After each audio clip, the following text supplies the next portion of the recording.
বেলাল আয়া, আমি নবীর জিয়ারতে আইরে বেলাল আয়, কতদিন হলো তোমার কণ্ঠের আজান শুনি না। স্বপ্ন যখন নবীজি দেখাইছে, এ মুসলমান, হযরতে বেলাল সুদূর সিরিয়ার দামেস্ক থেকে পাগলের মতো দৌড়াইলেন, পাগলের মতো ছুটে আসলেন। যখন মদিনাতে আসলেন তখন তাহাজ্জুদের সময় চলতেছিল।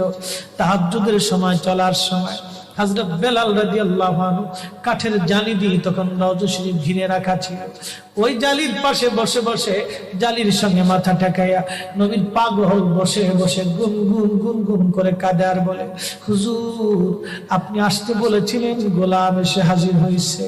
নবী গো, আজান দিতে বলেছেন, আমি আজান দিলে আপনি আগে নামাজ আসতেন, এখন আজান দিলে কি নবী আপনি নামাজে আসবেন? হুজুর এখন আজান দিলে কি আপনি নবী নামাজে আসবেন? নতুন মুয়াজ্জিন আসছে আজান দেওয়ার জন্য।